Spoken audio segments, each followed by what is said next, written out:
Hello everyone, and welcome back to Sonic Advance 3 on the Nintendo Game Boy Advance. I'm One Wild Sheep yet again, and today, ladies and gentlemen, we are gonna tackle Sunset Hill Zone, which is a fantastic little callback to Green Hill Zone, ladies and gentlemen. If you recognize the soundtrack in the background, it is a definitely much more of a ramped up version of the original Green Hill Zone theme song, which I know it's actually a little bit divisive. People can't really decide on what they think about this one, basically. One group of people absolutely loves this rendition of the Green Hill theme, while another group of people absolutely despises it. I'm very slurry today with my words. Anyway, personally, I pretty much love this theme song, but I do understand why a lot of people may not enjoy it so much, because it is really bombastic and really you know, ladies and gentlemen, it is really over the top, which not many people will all dig, you know, ladies and gentlemen, because this is definitely one of those theme songs that, like, the original Green Hill theme was really down to earth. It was really chill. It was a nice melody to it. This one's really over the top and bombastic, which I don't mind too much because it actually suits the type of gameplay of this game, which is going for a bit of a speedier sort of deal in comparison to Sonic the Hedgehog 1, you know, ladies and gentlemen. So I don't particularly mind this too much. But the level design by here is where things start to get really tricky, you know, ladies and gentlemen. And honestly, this zone is probably going to be the first zone where you're going to start dying multiple times over and over and over again. Because one thing this zone is, well, in my basic playthroughs of this game, one thing that's really pretty much what I consider a holdover from this zone is there are a ton of bottomless pits littered everywhere. I do not like this zone for that one reason. I absolutely love the whole callback to Green Hill Zone. I'm not too fond of the whole plasticky sort of grass look it's got going on, but you know, I love the fact it's a callback, but I hate the level design of the stage. It's filled to the brim with bottomless pits. You can get crushed extremely easily if you don't know what you're doing. Basically, there are too many opportunities for you to die, especially in Act 3, you know, ladies and gentlemen. And one thing that kind of really annoys me about this game is Dimps, the developers of this, have a tendency of putting bottomless pits right at the end of a stage, which it's more of a nuisance than anything else, you know. Once you know the bottomless pit is there, you'll be more careful your second time around, but it's still really annoying, and honestly, I just find it to be a cheap way to add challenge to the game, in my professional opinion.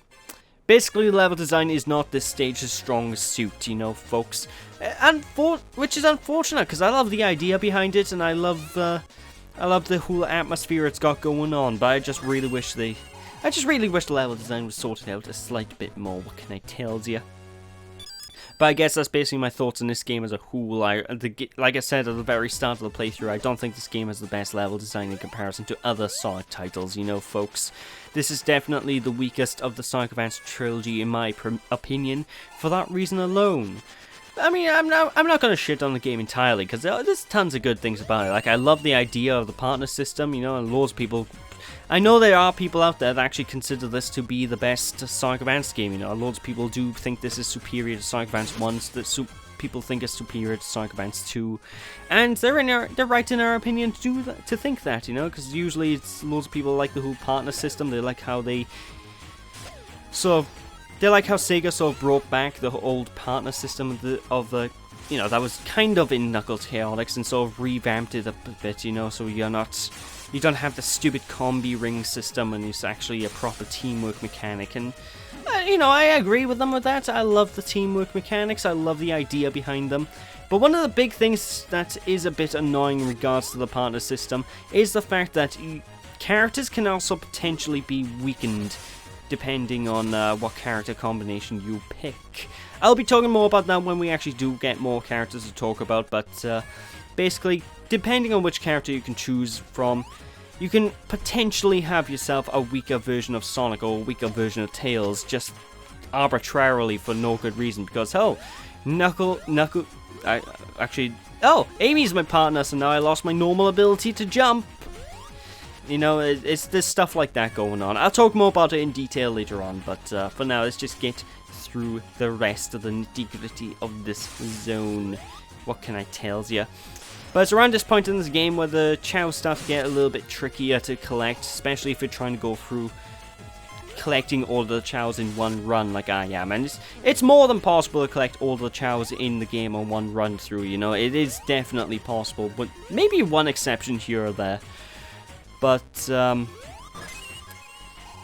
yeah, this gets a little bit more tricky to get in one run. That's what I'm basically getting at here, folks. And from this point onwards, the Chao is going to be a little bit more of an obnoxious thing. What can I tell you?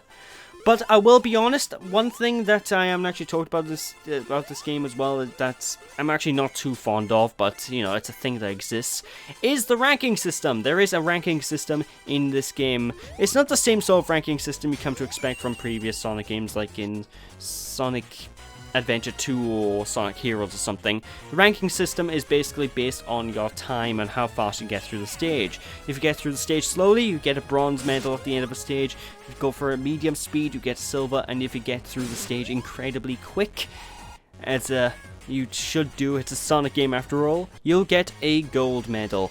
Now, if you're going for the Chaos, you will never ever get a gold medal in any of these stages unless you are very lucky. I'll say that right now. If you're going for the Chaos, do not worry about getting the medals. And honestly, you don't get any reward for getting a better rank in this one, folks. It's purely bragging rights this time around. Which honestly, I actually prefer, because me and doing stuff like collecting medals and what have you, they never usually mix. What can I tell you? What can I tell you? Indeed. Yes. But then again, I've never been one for ranking systems or competitive play anyway. I'm too much of a casual scrub to really care about that kind of thing, you know, ladies and gentlemen. It's just not my scene. I like to casually play through these games and not stress about going fast. But anyway, now we're in Act 3 of Sunset Hill Zone, which, for many people, loads of people actually consider this to be the best rendition of the Green Hill theme. I personally don't. I still think the original is superior. Actually, I would say the best version is probably the Sonic Generations version, but yeah, many people out there do consider this to be the best version of the Sonic 1 Green Hill theme, because I don't. I like it, but it's a bit too bombastic for me, you know, ladies and gentlemen. It definitely isn't a bad theme. I mean, I could listen to it quite easily, in fact, but it's not. I don't consider it that good. But anyway, now that we're in Act 3, we do need to make sure that whenever you're playing the game, you do need to make sure you enter Act 3 as Sonic the Hedgehog himself. For one very, very, very important reason. Basically, in order to unlock characters in this game, you need to beat very specific acts with Sonic as the lead character. If Sonic is not the lead character, when you beat Act 3 of this zone, you will not be unlocking the next character of the game, which is a bit annoying, you know. I really don't like that whole shindig. Why can't I just unlock the characters at the start and just be, you know, be left free to manipulate the characters and experiment in my own free will?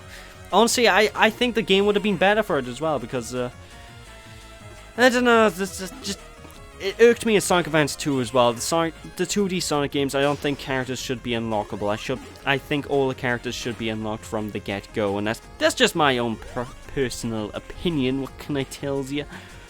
But anyway, at the end of each of these, well, not the end of each of these, but at the end of Act 3 of this zone, we do get to fight Gemerl, or whatever the hell his name is pronounced. I always keep forgetting how to pronounce his name. Basically, you're going to be fighting him throughout the course of the game. It's a recurring boss character, and he will occasionally get stronger and stronger and stronger, and you get more strategies. You'll get more strategies as you go on during the course of this, folks, but honestly, he's nothing much of a big deal to deal with. Just watch out for his homing attack, and then just boop him whenever he lands on the ground, and Bob is your uncle. What can I tell you?